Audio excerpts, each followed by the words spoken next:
женщина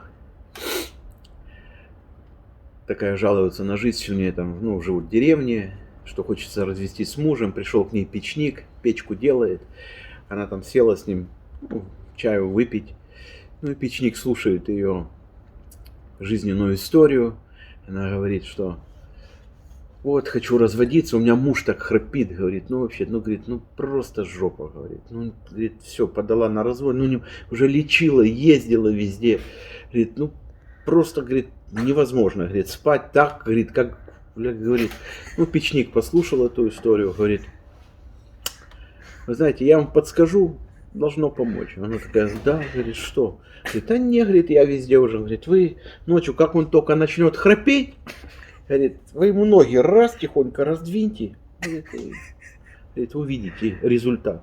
Ну, на следующий день приходит доделывать там печку ей. Она там поляну накрыла, водочка. Он такой, что? Он говорит, помогло. Он говорит, да вы что? Говорит, как вы? Как? Говорит, мы по врачам. Я уже куда только не писал. Говорит, это вот, говорит, вы сохранили семью. Как? Говорит, что вы доктор? Он говорит, какой я доктор? Я ж печник. Говорит, а в чем смысл? Он говорит, ну, говорит, закон тяги знаете? Она говорит, нет, говорит, ну вот я ж печник, говорит, знаю, говорит. Вы когда ноги ему раздвинули, говорит, яйца упали, дырку в жопе закрыла, говорит, тяги нет, говорит, храпа нет.